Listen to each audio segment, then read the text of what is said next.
Hey, and welcome back to the Perfpet Battle Camp guide. If you are a new player and have not watched the basic guide yet, I would recommend watching that one first. This is going to be a pretty long video, so I put timestamps in the video description if you just want certain information.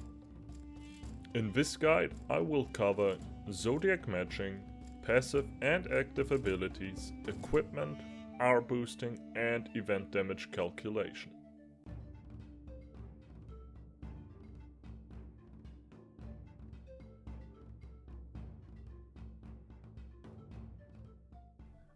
Zodiac matching and abilities.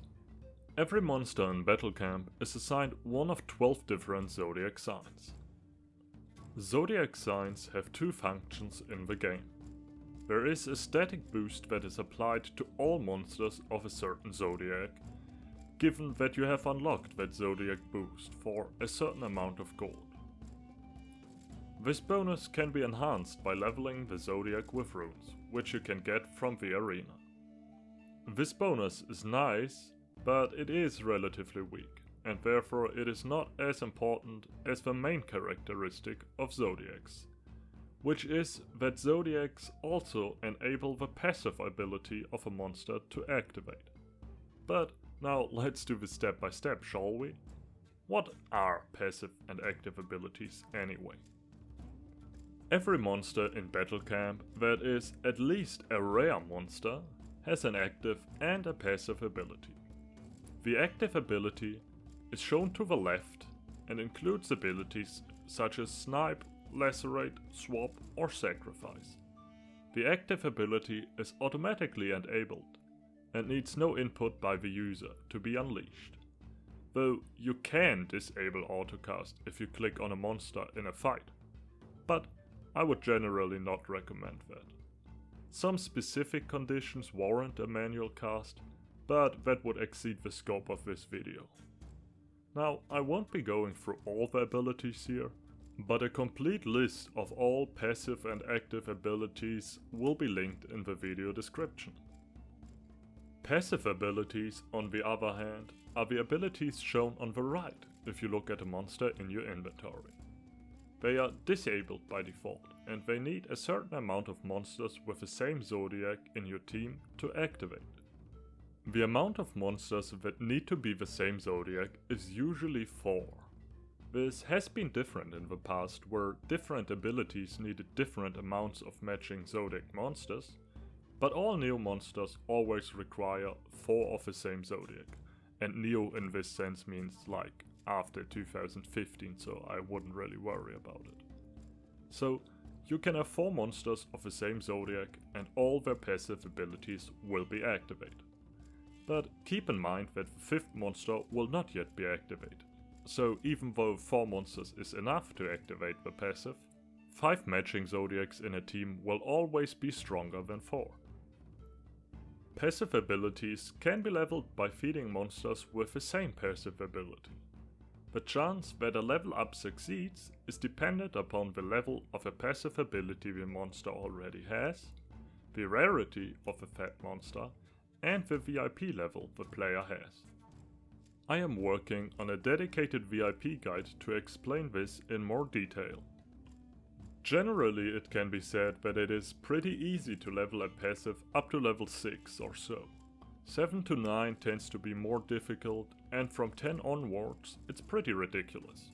The max level of a passive ability used to be capped at 15, though now it goes up to level 30, which is insanely high if you ask me. Don't expect to ever get a passive beyond level 15 if you are not a highly active player. Passive abilities can have an extraordinary effect on the strength of a team. Take this team for example. They have a cumulative attack power of 13,285, while the same team, same levels and everything, has 21,920 just by being matched Zodiacs. And keep in mind, these passive abilities are level 1, so there is a lot of headway upwards here. If you want to build a very strong team, Zodiac matching is an imperative. But And this is perhaps the most important information in this whole video. Only R monsters gain this much from passive abilities. Event monsters do not receive the same kind of bonus. Watch this video to the end or skip here to find out why. Besides the actual passive ability a monster has, it is also important what passive-active ability combination a monster has. Snipe Cavalry, for example, is a great combination. Cavalry raises your attack power, and Snipe hits for a percentage of your attack power, so these function aggregationally. On the other hand, we have combinations like Snipe and Bulwark, which decreases your attack power by 10%, which is a horrible combination. A rough overview of combinations can be seen here and is also linked in the description, as it is not made by me. The most sought after combination in regular events is probably Snipe and Cavalry. If you have a very good monster that sadly has a bad active and passive combination, you can reroll the monster on the Pennypop website. For further information on this, you can watch my other guides. Now, let's get to something that the vast majority of the Battle Camp community is completely unaware of. So this is kind of a secret I'm letting you in on here. Stacking different power enhancement and how the final attack rating is calculated is a very nebulous topic and most people don't know how it works at all. Now, all damage enhancements in Battle Camp are additive. This means that while different damage enhancements do stack, they do not multiplicate. Let's take this fictive monster to explain the concept quickly. This is Bird. He is a rare monster and does 100 base damage. We now activate the passive of Bird by matching him with 4 other monsters of his Zodiac. This activates his passive ability of Cavalry Plus. Cavalry Plus level 1 gives a 65% damage bonus. Easy enough. Bird now does 165 damage. But as we saw earlier, there's also other bonus damage sources, such as the Zodiac bonus, elemental boosters, equipment which we shall take a closer look at later, and event bonus damage, which we shall also investigate in this video. An elemental booster, for example, gives a 100% bonus in damage. If we apply this to our guy Bird here, you might expect that his attack power now raises to 330, as that's double the 165 he has now. But that is not how damage enhancements work in this game. Here is how they do. You add up all the percentages of all damage enhancements that apply to the monster, in this case 165%. Divide this value by 100, then you multiply the base damage of a monster by the percentage you just calculated. This is the bonus damage.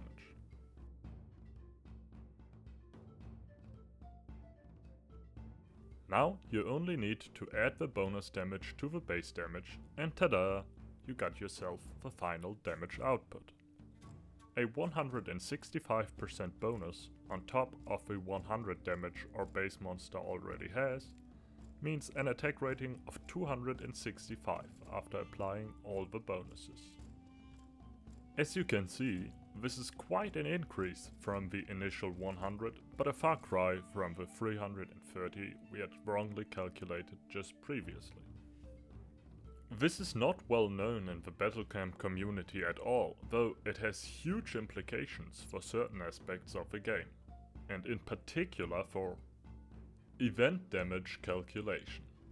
Event monsters usually carry a damage percentage bonus towards their respective events.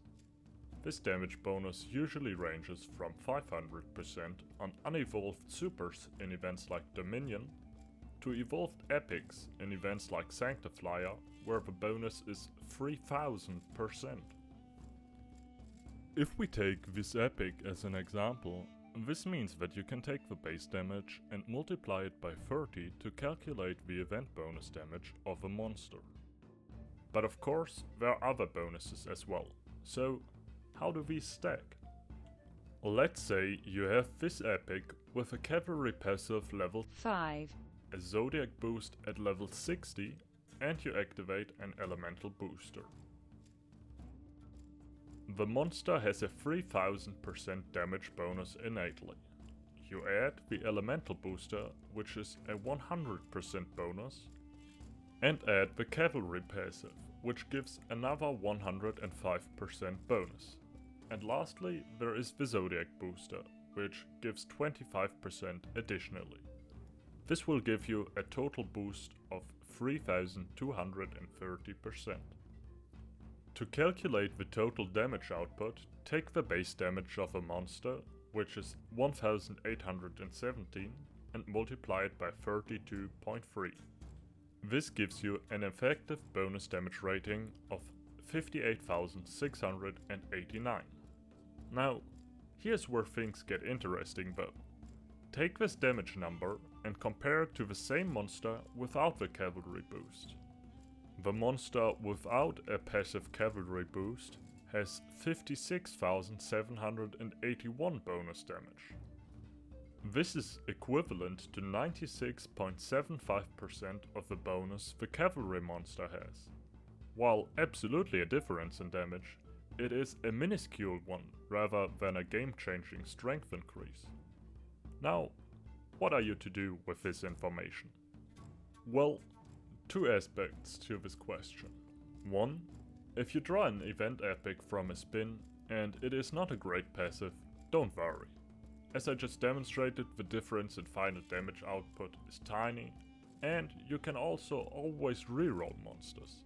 You can check my guides on merging, rerolling and entering codes for further information. But this information can also be extremely useful in trading, as monsters with good passives and monsters with bonuses such as an active tower bonus are regarded as much more valuable than monsters with bad passives. You can often get excellent deals on monsters with unfavorable passives. I have, at the extreme end for example, seen great passive epics being traded for two of their kind with bad passives. Now, this is unusual, but you will almost always get a decent addition if you trade a good passive mob for a worse one. You might, for example, request an additional event monster of lesser rarity as an added bonus or an added amount of R-boost points that you can upgrade your main team with. It can be a very worthwhile trade if you need some resources right now, but do keep in mind of course that although the difference is small, a 3% difference in damage is still a difference, so this monster is better, just marginally so. Then, before we get to R boosting, let's cover equipment. All monsters from rare and upwards can be equipped, though rares can only equip an attack enhancer, and supers can only equip attack and health enhancers, whereas ultras and above can equip on all three stats. There are two types of equipment. For one, there is the original self-made equipment, which we shall call legacy equipment in this video. This one gives a 1.5% boost to a stat, or 2.5% if it is the upgraded version. These can be forged in the troop hall. And secondly, there is the boss equipment, which all R monsters have since 2017. The boss equipment is much stronger and gives a 50% bonus to the specified stat. The legacy equipment can be equipped and unequipped from and to event monsters, normal monsters and R monsters. Though only if they do not yet have the boss equipment, you can't equip the boss equipment and the legacy equipment on a monster. Whereas the boss equipment is locked to the respective R monster and cannot be retrieved. Additionally, monsters with legacy equipment cannot be traded. The equipment must be unequipped from the respective monsters before trading. Boss equipment monsters, on the other hand, can be traded with the equipment still on. All equipment has slots for jewels. These need to be unlocked with hammers that you can buy from the troop shop. Once a slot is opened, you can take a jewel of a correct stat. Square is attack, shield is defense, and circle is recovery, and add it to the respective slot in the equipment, providing additional stat bonuses. Jewels can be found between level 1 and 8, where the later levels provide significantly higher bonus values than the early ones. To upgrade jewels, you can visit the upgrading station in the troop hall. To upgrade a jewel to the next level, you always need 3 jewels of a previous level. It will cost a small sum of stone to upgrade as well. To guarantee a successful upgrade, you have to use scrolls in the upgrade process. These can be bought in the troop shop as well. Though, to buy scrolls, you need loyalty points. These in turn can be acquired by completing missions at the dig site. Now, I realize this may sound a bit overwhelming for newer players, but let me calm you. The bonus that jewels provide is a relatively small one, so unless you already have a great ultra or epic team, do not bother with jewels at first.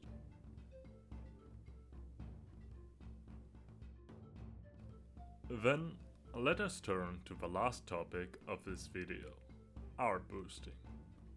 Art boosting is a very effective way to increase the power level of a monster or a team. It is only applicable to R monsters, as the name alludes to as well. R boosting is split into the 3 different stats of attack, health and recovery, all of which max out at an R boost of 99, at which point the monster receives a 99% boost to the stat. It is such a potent damage increase because it is the only damage enhancement in the game that functions multiplicatively. Taking the example of Bird from earlier again, Bird did 100 base damage.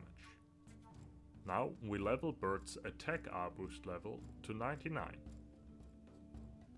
And Bird will suddenly do 199 damage, a near doubling of damage. Impressive on its own already, but where it really excels is when combined with other damage enhancements, such as a passive.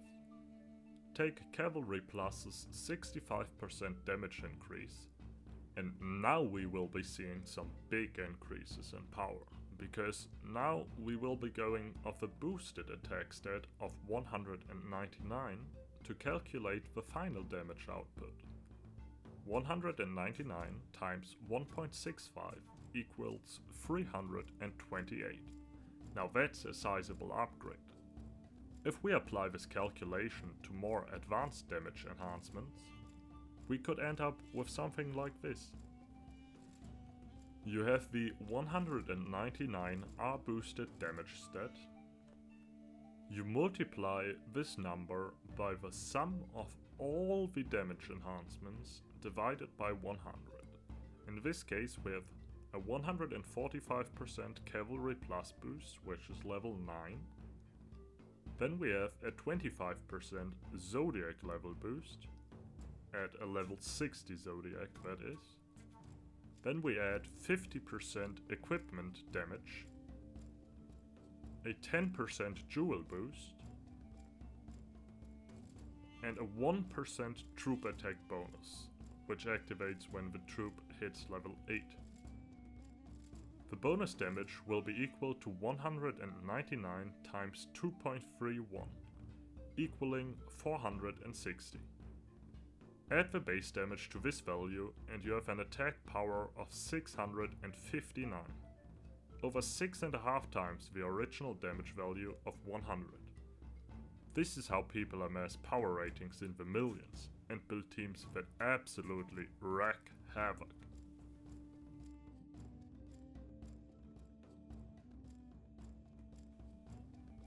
Alright boys, I know this one took a long time to come out, and I'm sorry for that, but university got in the way, and honestly this just took a fuck ton of time, like for real. Every minute of this video took at least an hour in editing and recording the sound, fixing the sound, getting the background noise out of it, everything together. So this took me somewhere between 30 and 35 hours, I think, to make. I hope you appreciate the effort. Drop a like, subscribe if you want. I promise the next video won't be this long for sure. The next videos will be less heavily edited as well. I think with the first guide and this guide attached, you have a pretty good foundation of understanding the game. And the next guides will be things like how to trade, how re-rolling works, all the small features in game, and those I don't think they'll take a lot of editing, so the video should be out way sooner.